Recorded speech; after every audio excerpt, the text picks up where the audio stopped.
Welcome everybody to this afternoon's session. It is just afternoon. Thanks for DAT for giving us this opportunity. My name is Robert Rouse. I'm one of the senior product managers at DAT over our carrier products. I've been at DAT for 11 years and worked in a bunch of different areas in the business. So I've been around and seen both the broker side, the carrier side, but carriers is always where I feel the most at home. And so that's why I get to work with carriers on a day-to-day basis like Tyler. Tyler, would you introduce yourself and tell us a little about what you do? I'm Tyler Jones. I'm from Flint, Texas, close to Tyler, Texas. I run my own authority. I've been working with DAT here for quite a while and got this opportunity today. So y'all have to excuse me. I can hear myself. It's going to be a little weird for me because I'm not a speaker like this, but we're going to do our best. So, in Tyler, what type of equipment do you haul? So I'm on a step deck. I got a step deck with ramps. Before that, I did a lot of reefer. I'm also in the Air Force Reserve. Went overseas, come back, the market changed. I decided it'd be a good idea to buy a step deck with no plan. I had the boat trailers and the step deck's been keeping me busy enough, I sold the reefer. Awesome. Cool. Well, one of the biggest things that we want to really talk about a little bit more today is how owner-operators can take a lot of different data and information to help improve their profitability, right? Because a lot of times there's a lot of data that's thrown at you, especially even on DAT, and sometimes it's like, how do I even use this to better my business? So that's what we want to give you some tips and tricks on how to do that today. So, one of the first things that I want to make sure that everybody takes away from this presentation, because it's core to every business, not just in the carrier space, but the biggest thing is having a strong brand, right? So everything that you do as a trucking company is a representation of who you are, right? So what your truck looks like, how you present yourself online, all of that is taken into consideration when shippers or brokers are deciding whether or not to work with you. And so there's a lot of different ways to do that. You can do it on DAT, you can do it on Google, but having a strong business brand is super crucial. We're going to talk through some steps of how you can do that. Also, we want to get a couple more things in there as well. The market changes on a day-to-day basis, right? How can you use some tools to do that? What tools should you use, and how do you actually build profitable relationships? What you'll see throughout the entire Matt show is there's a lot that is changing in this industry, and it's changing very, very quickly. And so what tools can you use, and how can you use relationships to survive for the long haul? All right, so the very, very first step in any of this when you're starting out as an owner-operator really needs to be understanding any specific market. So, before we get too deep into this, there's some people that might be company drivers out here, some people that are just getting new to the industry, and so we wanted to take a second and talk about what is the spot market, right? So if you're new to the industry, it might be a little bit new, but here's what happens in the industry. So most shippers will have a bunch of loads that are moving, and they're gonna contract with a specific carrier for those loads. But let's say there's an event going on like Matt's, and now they need 10 more shipments of Coke products or whatever it is to the Louisville region, right? So now their contracted carriers can't haul that, and so they need to go get 10 extra trucks just for that specific thing. That's where it goes out to the spot market, the excess market. And so it's got some different dynamics, and the biggest thing to understand about why the spot market is always changing is because it's based on supply and demand, right? And there are so many variables in the supply chain that can impact that supply and demand. So just because you were in Atlanta and had a really good rate a couple weeks ago and you're running in the spot market, the dynamics of that market can change on a day-to-day basis, so that way it's not that way today. So Tyler, how do you kind of see the spot market, and what do you define it as? So for me, I've run 100% spot market, and I've also run just relying on the backhauls on the spot market. So with that being said, when you run 100% of the spot market, you you may not plan out as far in advance. So you're thinking, oh, well, it's Thursday, Friday. I'm going to book that load for Monday. That may or may not be your best bet because supply and demand. Again, with supply and demand, if you're early, whoever's shipping that load still has the time to wait on that rate. It's not the gospel. That's the way I roll. I've looked at myself as a rescue truck on a lot of things. If someone falls off, there may be a little bit more money on that because they got to satisfy that customer. Yeah. So one of the really great ways to see this is, so if you look at this graph over on the right-hand side, that blue line is contracted rates, right? So this is Atlanta to Philly, right? And what you can see in the contracted rates from shippers is it's pretty flat, right? And that's pretty expected, right? Because they're usually doing it for 6 months or 12 months. But what you'll see is in May, June, July, you see this major spike in the spot markets. That's the orange line. So most of the year on that specific lane, you're seeing rates that are much lower than what the contracted carriers are paying, right? But the demand for trucks in the market on that lane go way up in those months. And usually in the spot market, it's pretty cyclical. So demand is you can see it going up and down in each market. And if those months are the same, next year it's probably going to be very similar. And so one of the things that we wanted to provide to you guys is this handy little card. You can also use the QR code to download it to your phone. But one of the things is you have to understand what's going on in those markets and when it's happening. Because if you are going into a specific region, so let's just say it's April, produce season starts in April. Anybody that's been in the industry for a long time knows that's a major impact on all capacity in the marketplace, right? That's when we start to see rates start to pick back up. And so if you start to understand when these things are happening and what could be impacting the rates, you can be more informed and understand how you can use that to your ability. I think you have a couple good examples in the produce area of how that's impacted you in the past, right? So when I ran my reefer, I ran a lot of melons up and down 95, from Florida, Georgia, all the way to Delaware. When those seasons hit and it's their time, like I had 2 trailers, someone may set their step deck down or their van to go haul those melons. So that was contract, that was customer freight. So when I set that one wagon down, it gives you the opportunity, if you're not doing the same thing I'm doing, to go haul what I've left behind. So all of that, because of how companies might change for the different dynamics, even though melons, for example, are going to impact reefer, they're also impacting maybe van freight or flatbed freight because people are transitioning their businesses to also meet that demand as well. All right, so some of the other tools that you can use, this is our market conditions index. It's a very beautiful, colorful map, right? That is constantly changing.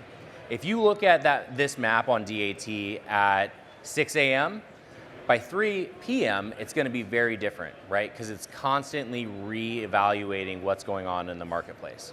But what it is meant to do is help you give a really good understanding of what is going on in that market.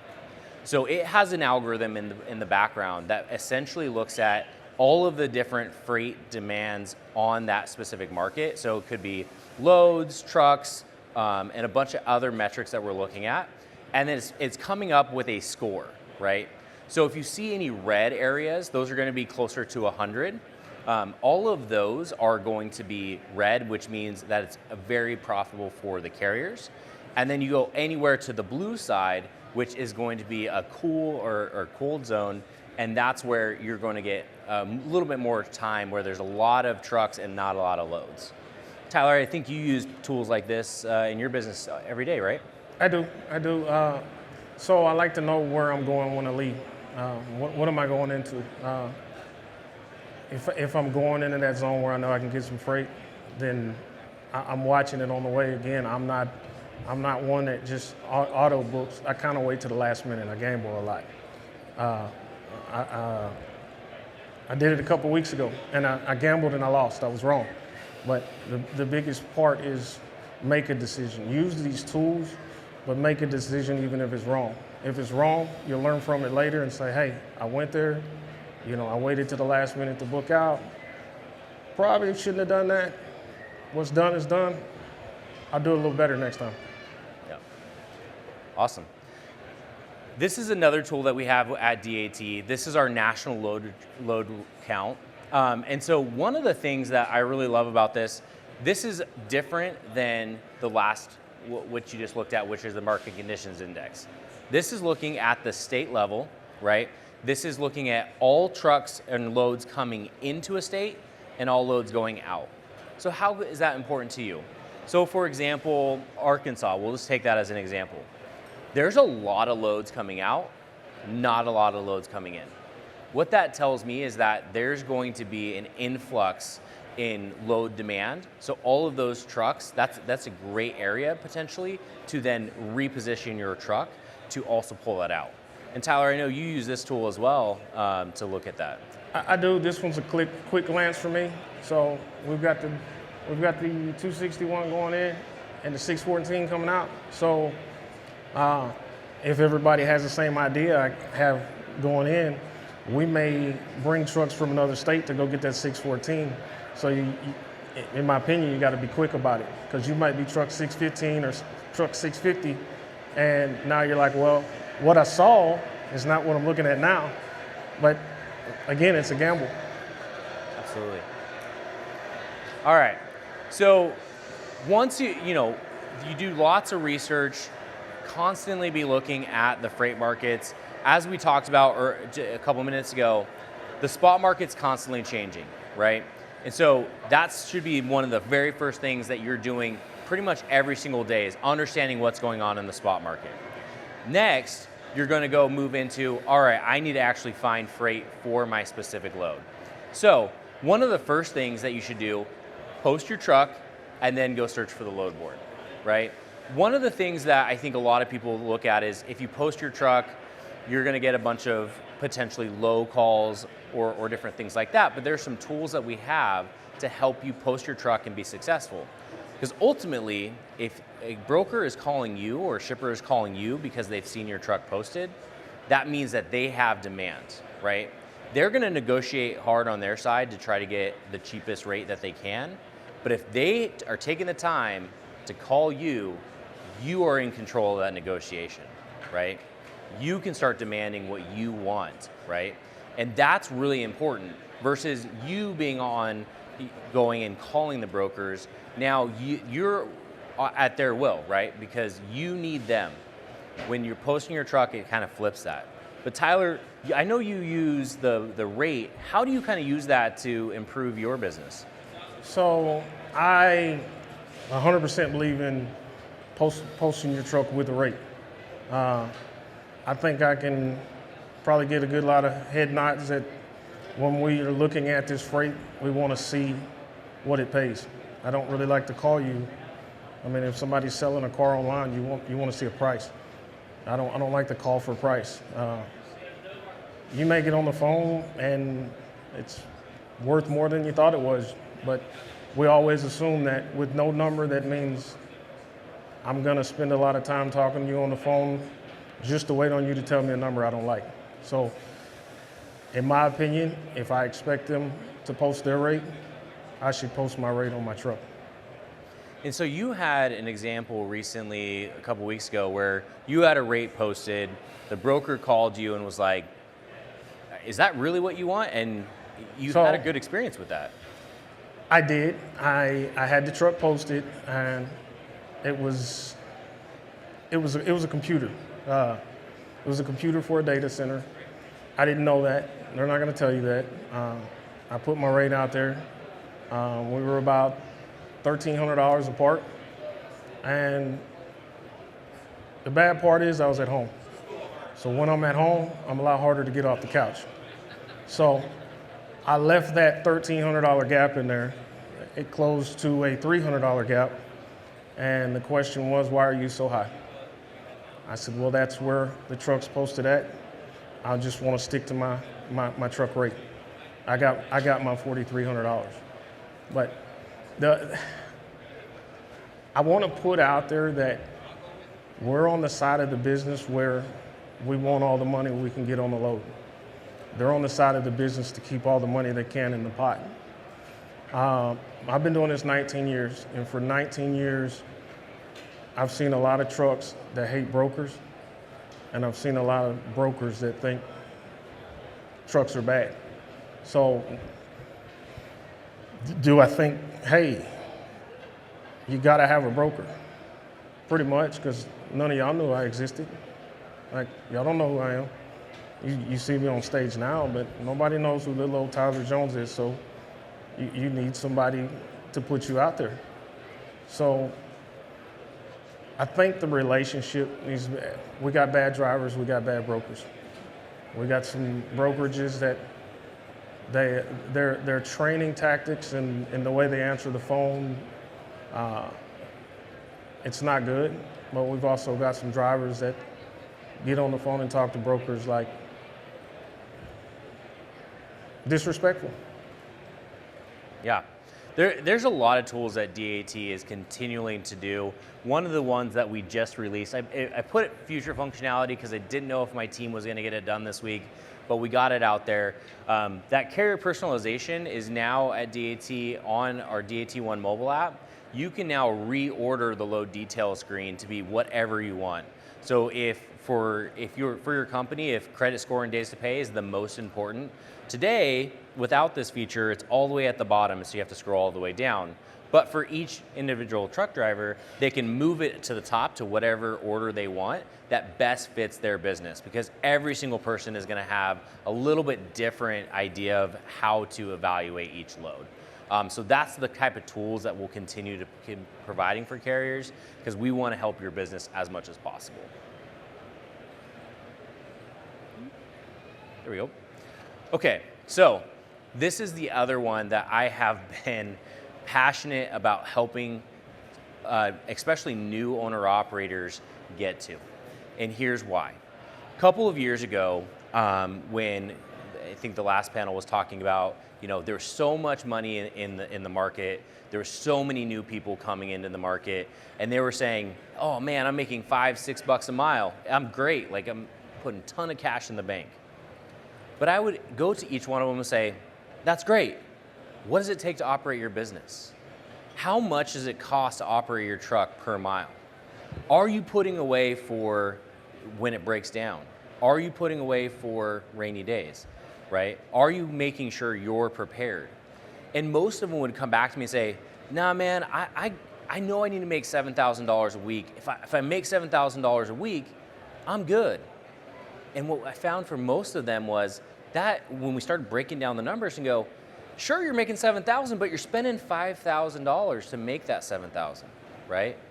Versus if you start changing how you're thinking about it and looking at your operating costs, you'll start to change how you operate in the market, right? Because it's like, cool, you make $7,000, but you could have took a bunch of other shorter loads that actually make you more money because you're looking at your profitability. And Tyler, I know one of the first things you've always said to me is always know your numbers. So talk a little bit about how that impacts your business and how that is important to you. So let's go back to that $4,300. It didn't take all that, but the reality in it, the load delivered on Friday after 6 p.m. So can I get loaded on a Saturday? I can, but not like I can get loaded Monday through Friday. So my rate was set to expect to come back home, because I'm not interested in sitting in the truck stop. I'll go get a room, but I'm really not interested in sitting in the truck stop. So with knowing your numbers, to me, it's not your minimums, it's not your bottom line, it's knowing your numbers plus your plan. And your plan is always fuel. So, it's part of your plan, I'm sorry. So, just because it pays well, we got some spots that I don't go to unless I'm round tripped. Florida, Denver, unless it's a round trip. And I'm not a no guy. You ask me to go to LA, I'll go to LA for $20,000. You're not gonna pay me that. I didn't tell you no. I just gave you a number that, and I tell my wife all the time, she's sitting in the back, if they pay that, I guess I'm about to get off the couch. And so the numbers game, let's get back to that. I'm getting sidetracked, I'm sorry. The numbers game and knowing your numbers, it's, people stress on that. It's very important to me, but if I say I gotta have X amount of dollars or X amount per mile, and I don't get it, where are my numbers if I sit in the same spot for 4 or 5 days, eating out of the truck stop?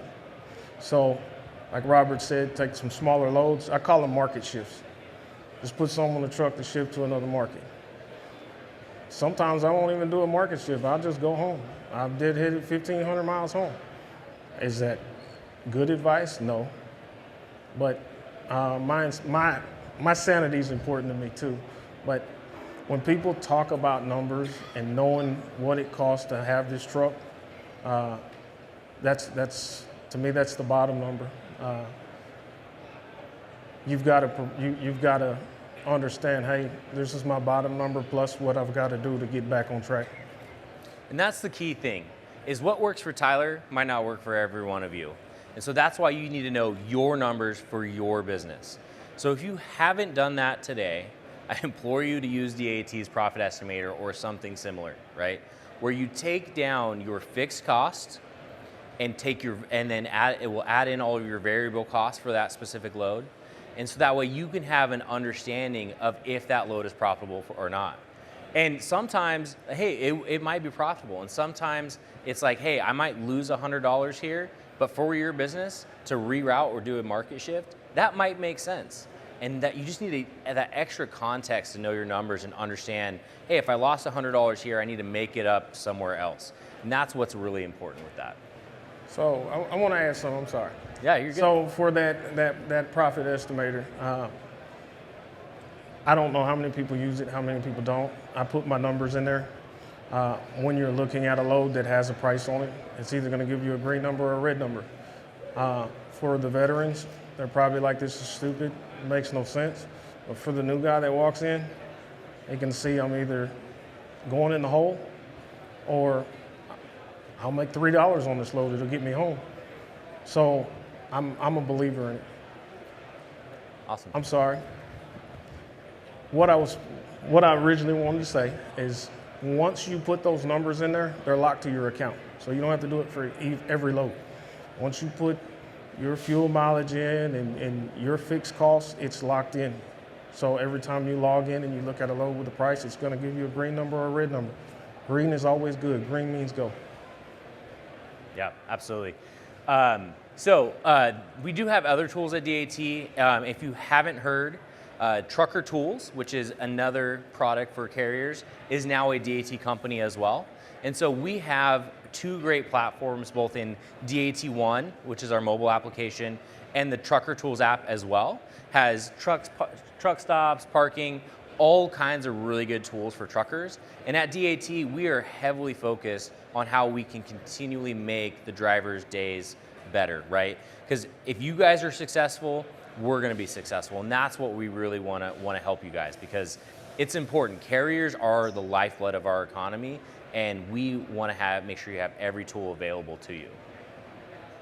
All right, moving on to profitable relationships. So one of the first things on DAT, and we're showing off some of our new stuff that we're going to be doing in the next couple of months, launching some of our new carrier profile messaging. So what we're doing is we want to provide every carrier an opportunity to see how every broker sees you, and then give you the opportunity to make sure your data is correct and add more contextual information, right? Because again, it's all about promoting your specific business, right? Tyler, veteran, family man, he's gonna write his entire business different than somebody else, right? I would write something totally different if I was in the trucking industry. And so what this allows you to do is allows you to promote why should somebody pick you, right? And again, most brokers are going to look at a lot of the FMCSA data, the MCS 150, all of that information. But when they're trying to decide, should I pay Tyler extra money on this load?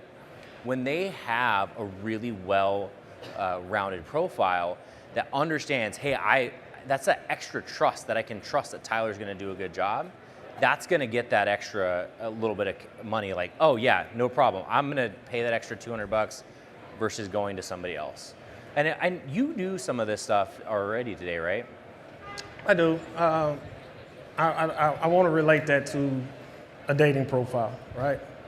So if you don't have pictures, you're not getting any attention. If you don't fill out your profile, you're not getting any attention. The more you put on there, the more you show about yourself, the chances of attention are higher. It doesn't mean that everybody's going to go over there and look at every profile, but in the event that you're in a market and they don't know who Mr. Tyler Jones is, and they begin to look, I don't look like so much of a fraud. Speaking of pictures, one of the other things that we are working on at DAT is providing carriers the opportunity to add your equipment and pictures of your equipment to our carrier profile. The reason for this is to help show the broker, hey, here's exactly what's showing up, right? And for every carrier, this is going to be an opportunity to, again, promote your business, right? We're here at Matt's, there's lots of great trucks out there, but this will be an opportunity for you to show the brokers, this is what's showing up.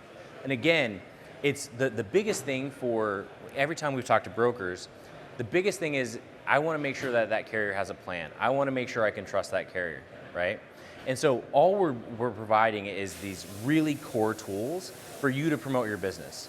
Because one of the things that to think about in the spot market, right, is all of the carriers are the suppliers, right? So you're supplying that ability to move that freight from place to place, right? So if you go to Amazon or go to Etsy, you'll see a seller profile, right? Of what is that company about? Oh, this one's a mom that's providing this service. This one, is a veteran. Whatever it is, we're doing the same thing for you here at DAT because we want you to be able to promote your business in the best way possible.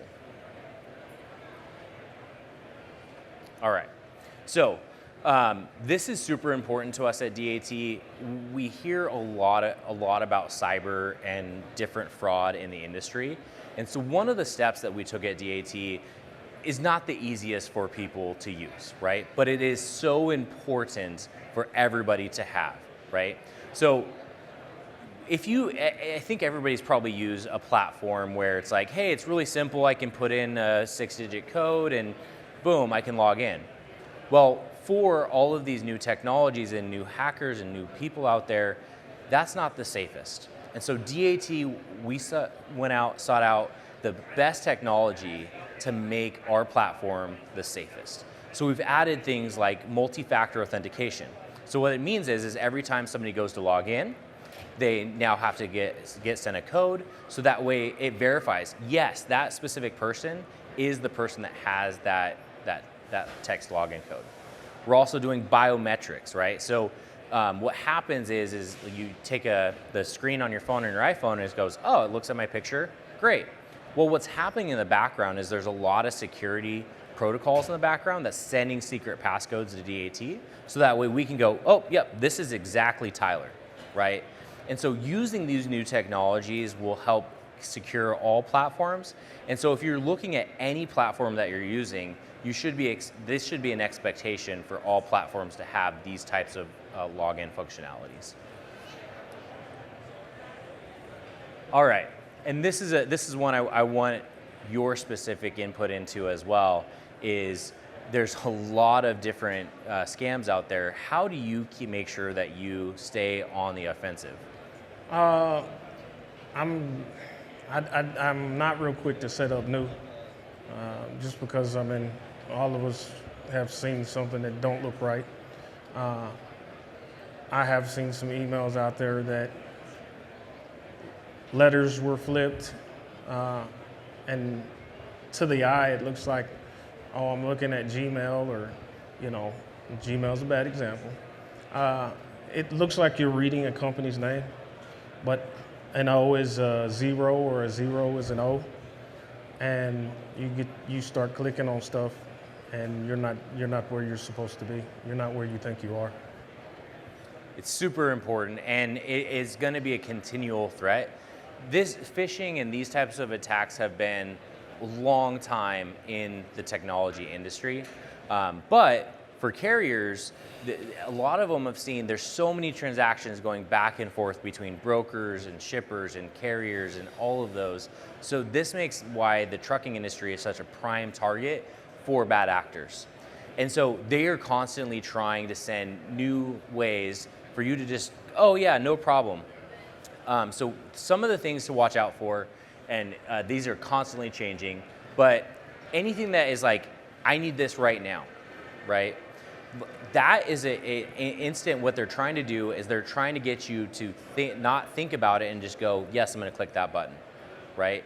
And so there's things like in the construction industry where a school district just paid somebody, $800,000 because they got a phishing email that said, hey, pay us right now. Like, if you don't pay us, like, we can't keep this construction going, right?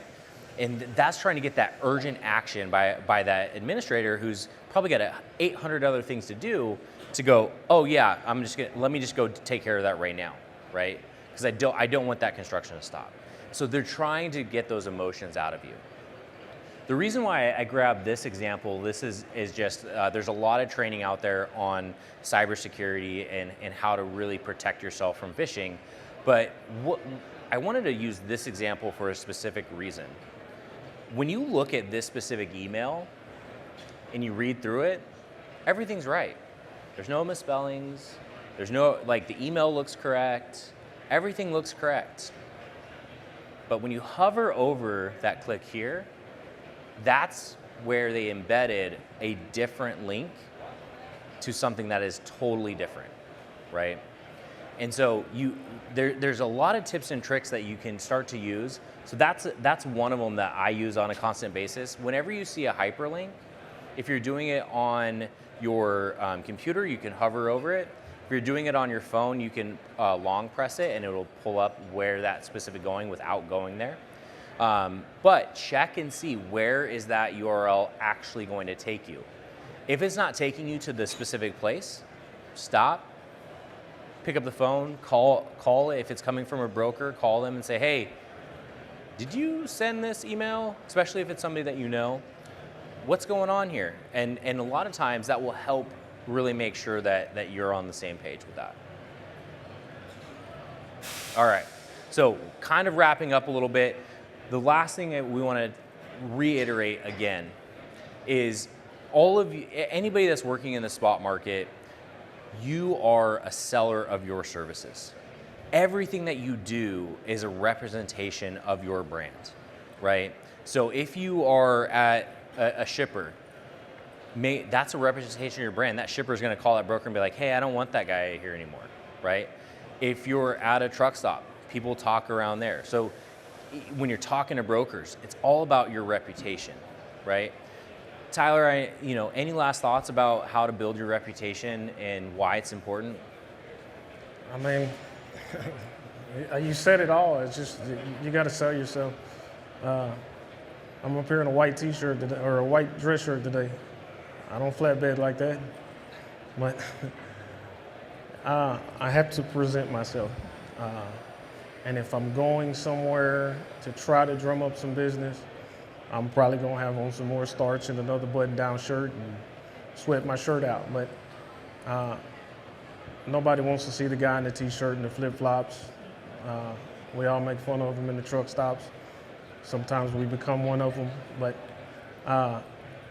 you just have to sell yourself and keep your equipment tight, The chrome don't get you home, I get all that, but attention is everything. Absolutely. All right, with that, we can answer any questions or give any further advice. You can also go to this QR code to download this to your phone, so you can have that for you as well. And again, I just want to thank Tyler for being on stage with me, and we'll answer some questions if anybody has any. I have a question as far as when you have I guess, when you estimate how much that lane is paid, right? It's kind of like I don't know the number by heart, but like a 12-day or 14-day estimate. Yep. Where do those numbers come from? Because I feel like if the broker has it posted for $2 and we negotiate on the phone for $3, I'm not reporting to DAT and the broker's not reporting to DAT that we got it for $3. How do you know that that rate changed? Yep, it's a great question. So basically what he was asking is, where do we come up with the rates at DAT? It's a question that we get often, right? So at DAT, we have $1 trillion of actual freight spend being inputted into our database every single year, right? $1 trillion.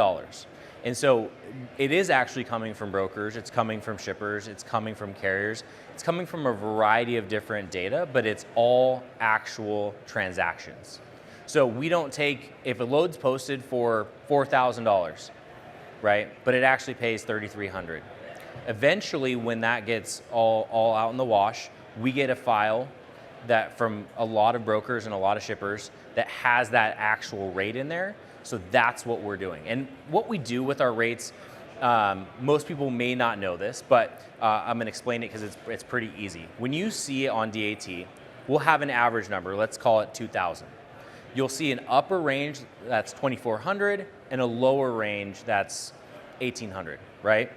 So what we've done is we've taken all the rates over that 15 days that have actually been paid out, and we throw away the top 25% and the bottom 25%, right? Because you're always gonna have carriers that will take something low because they need a backhaul or different reasons, and there's gonna be some extenuating circumstances where it's a Friday afternoon and that broker moves it at a really high rate that they normally wouldn't move it at.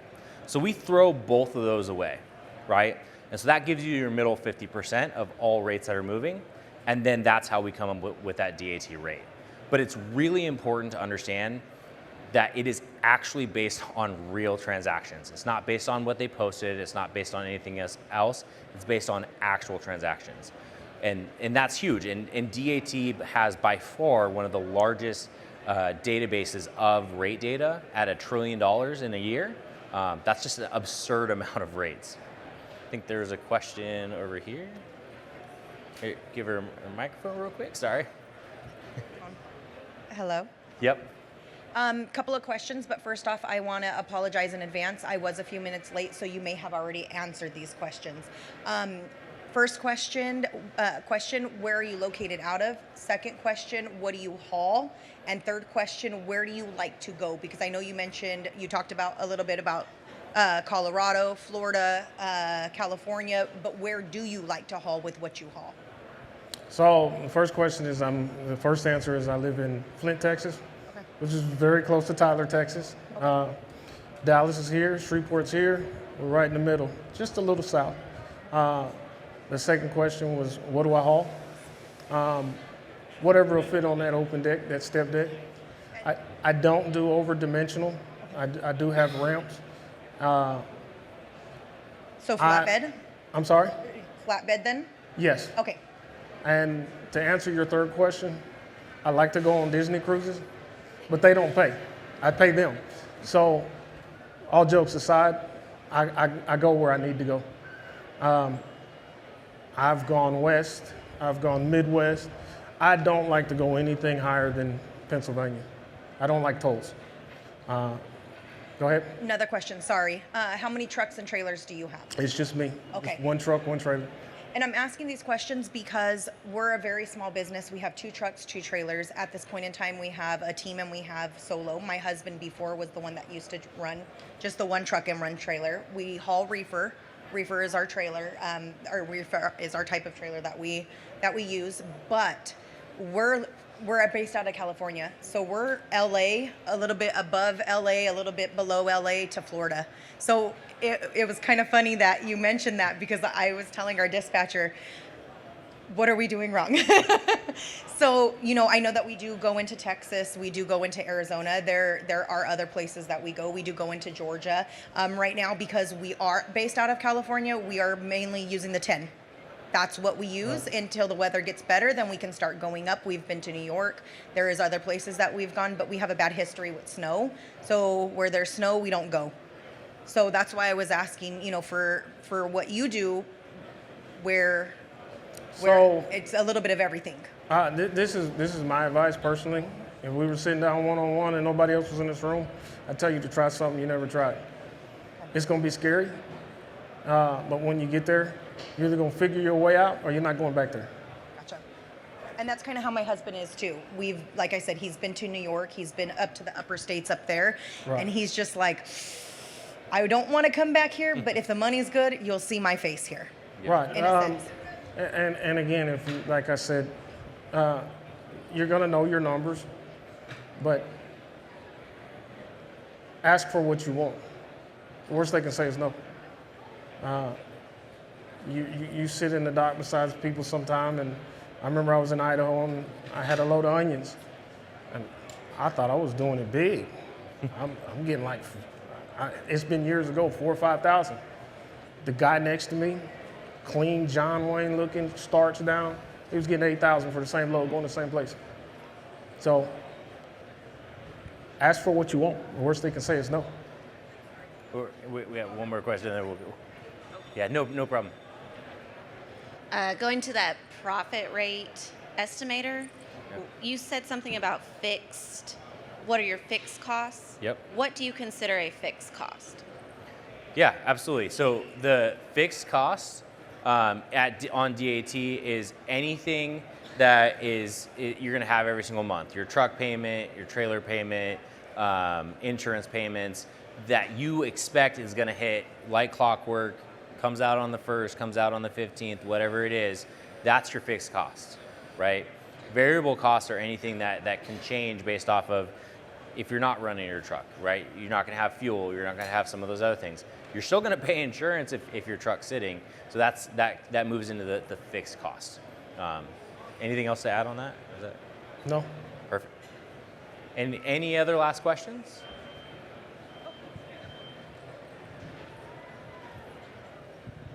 How do you see AI technology into the future? I mean, it's growing. It's growing into the trucking industry. How do you see that getting into your industry at DAT? Yeah, it's AI is such an interesting thing. A lot of times when we talk about AI, it's hitting so many new areas that you're like, man, AI is new. AI is really not that new. It's been around for years now, but the speed at which it is improving is new, right? So we're seeing, like, I'm not a technical person, right? Not like I work in product. I work with our technology team at DAT, but I'm not a technical person. But I was able to go use an AI platform and build an AI agent in a couple of hours. And that's how fast this is moving. So DAT, we are definitely looking at all different ways to use AI. We have things that are in the works that we can't really talk about at the moment, but we are looking at every possible way. Because one of the big things about new technologies, when DAT started in 1978, we were doing something that was different. Nobody else was doing. You can't, like Tyler says, you can't be afraid of what you don't know. And so at DAT, we're definitely leaning into the things that we don't know and understanding how we can use AI to better everybody in the industry. Because it's going to impact us. It's going to change some of the things that we do, but we want to make sure that we're doing it for the right reasons and it's going in the right directions that is going to improve the business and not go a different direction. All right. Awesome. Any last questions? Oh, we got one up here.